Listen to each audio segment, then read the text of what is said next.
Le Mercato 2026 s'annonce comme le plus grand tournant de la décennie. Dans cette vidéo Deep Dive, nous analysons les rumeurs explosives qui envoient Rodri, le métronome de Manchester City, vers le Real Madrid. Est-ce la fin du cycle Guardiola? Nous décortiquons la stratégie d'Hugo Viana pour remplacer l'irremplaçable avec Sandro Tonali et la pépite Adam Wharton. Pourquoi le Real Madrid est-il devenu l'aimant irrésistible des meilleurs milieux du monde? Nous explorons également la crise à Tottenham, l'arrivée possible de Sean Dyche pour sauver les Spurs de la relégation et l'exode de Casemiro vers l'Inter Miami pour retrouver Messi. Entre data tactique, enjeux financiers et storytelling historique, plongez dans les coulisses des négociations qui vont redéfinir la hiérarchie du football européen. Analyse complète du profil de Sandro Tonali à City, de l'évolution de James Trafford face à Donnarumma et du retour programmé de Nico Paz au Bernabéu. Imaginez un instant. Imaginez le joueur le plus indispensable de la planète, celui qui ne perd jamais, celui qui dicte le tempo de la meilleure équipe de l'histoire moderne, décidant de tout plaquer. Ce n'est plus une simple rumeur de tabloïd, c'est un séisme dont les ondes de choc partent de l'Etihad Stadium pour faire vibrer les fondations du Santiago Bernabéu. Rodri au Real Madrid. 3 mots qui, il y a 2 ans, semblaient absurdes, mais qui aujourd'hui sonnent comme une fatalité. Nous sommes en 2026 et le paysage du football européen est sur le point de basculer.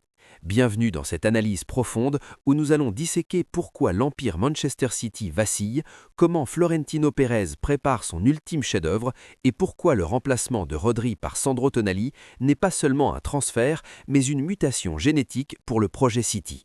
On parle de 190 millions de livres, de légendes qui s'en vont et d'un championnat anglais qui pourrait perdre son roi. Installez-vous, car ce qui arrive va redéfinir tout ce que vous savez sur la hiérarchie du football mondial. Pour comprendre ce qui se passe aujourd'hui, il faut regarder en arrière. Manchester City, sous l'ère Guardiola, a toujours fonctionné sur un principe de renouvellement perpétuel. Mais là, on touche à l'os. Le départ probable de Rodri et de Bernardo Silva n'est pas une simple rotation de luxe, c'est l'ablation du cerveau et du cœur de l'équipe. Depuis son arrivée, Rodri est devenu l'incarnation de la sentinelle moderne. Mais après avoir tout gagné, l'appel de l'Espagne, l'appel de la Maison-Blanche devient irrésistible. Le Real Madrid ne cherche pas juste un milieu de terrain, il cherche le successeur spirituel de Toni Kroos et Luka Modric, un joueur capable de stabiliser une constellation de stars. Mais pourquoi maintenant? Les sources indiquent que les négociations pour une prolongation sont à l'arrêt. City sent le vent tourner. L'arrivée d'Hugo Viana comme directeur sportif marque une rupture. On ne cherche plus à convaincre ceux qui veulent partir, on prépare déjà la suite. Et la suite, elle est italienne, elle est coûteuse et elle est risquée. C'est un poker menteur à l'échelle européenne où chaque geste de Rodri est scruté. S'il part, c'est tout l'édifice de la Première Ligue qui perd son pilier central. On parle d'un joueur qui a redéfini le poste, qui a apporté une sécurité défensive tout en étant le premier relanceur du monde. Son départ pour Madrid serait le message le plus fort envoyé par Florentino Pérez depuis des années. Le trône nous appartient. Parlons tactique. Comment remplace-t-on Rodri?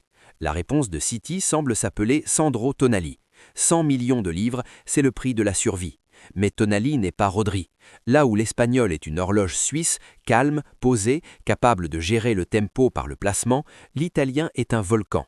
Tonali apporte une verticalité, une agressivité dans la transition que City n'a pas forcément dans son ADN actuel.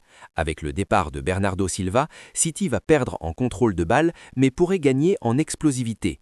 C'est un changement de paradigme. Hugo Viana et Pep Guardiola, si Pep reste, envisagent-ils un milieu plus dynamique, moins basé sur la possession stérile? Analysons les chiffres. Tonali à Newcastle, c'est un volume de course impressionnant, une capacité à casser les lignes par la passe longue. Mais a-t-il la discipline pour rester seul devant la défense? C'est là que le nom d'Adam Wharton intervient. La pépite de Crystal Palace est aussi dans le viseur du Real et de City.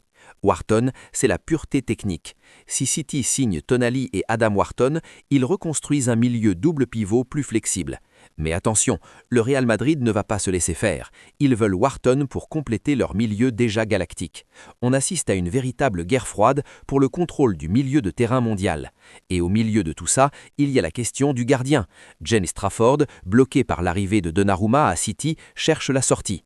Le fait que City soit prêt à inclure des joueurs pour faciliter l'arrivée de Tonali montre une urgence absolue. On est dans la gestion de crise, mais une crise à 200 millions d'euros. Pendant que les géants se battent pour le sommet, d'autres luttent pour leur vie.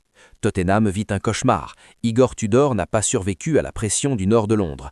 Voir les Spurs à 1 point de la zone de relégation en 2026 est une anomalie historique. Et la solution pressentie, c'est Sean Dyche. On passe du football total à la survie totale. C'est un aveu d'échec terrible pour Daniel Levy. On imagine déjà le choc des cultures, le style rugueux de Dyche dans le stade le plus moderne du monde. Parallèlement, une page se tourne à Manchester United. Casemiro s'en va, direction l'Inter Miami. C'est la fin du football de haut niveau pour l'un des plus grands palmarès du foot moderne. Le voir joindre Messi en Floride, montre que 2026 est l'année du grand ménage. United cherche désespérément à remplacer son expérience par la jeunesse de Wharton, mais United a-t-il encore les arguments pour attirer de tels talents face à la concurrence du Real? C'est le drame de cette équipe.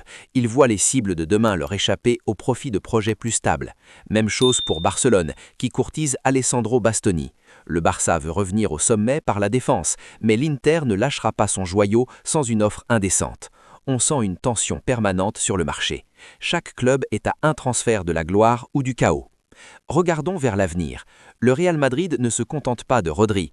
Il prépare le retour de Nico Paz, leur petit prince argentin qui explose à Como. Avec une clause de rachat à 9 millions, c'est le hold-up parfait. Le Real Madrid construit une équipe pour les 10 prochaines années, mélangeant l'expérience de Rodri et la fougue de Paz ou Wharton. C'est terrifiant pour le reste de l'Europe. En défense, le marché est aussi en ébullition. Evan Nigda est la cible de tous les gros. Sa situation contractuelle à la Roma en fait l'affaire du siècle. United, Liverpool, le Bayern, tout le monde veut le défenseur ivoirien. Pourquoi? Parce qu'en 2026, la polyvalence et le physique sont devenus les critères numéro 1. On voit aussi des profils comme Rogerio Niakosi attirer Chelsea et Liverpool. Le football change, il devient plus athlétique, plus dense. Et dans ce chaos, des joueurs comme Joselu, libres de tout contrat, deviennent des pièces de rechange précieuses pour les bancs de touches européens. La question est simple, qui sortira vainqueur de cet été 2026? Si le Real Madrid parvient à ses fins, ils auront assemblé une équipe qui ressemble plus à une sélection mondiale qu'à un club. City, de son côté, entame sa mue la plus périleuse. S'il rate l'intégration de Tonali, c'est tout l'héritage de Guardiola qui pourrait s'effriter plus vite que prévu. On est à un tournant.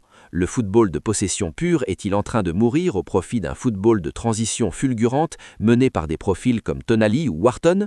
En conclusion, ce qui se joue dans les coulisses de l'Etihad et du Bernabéu cette année dépasse le simple cadre du sport. C'est une lutte pour le pouvoir, pour l'identité tactique du futur.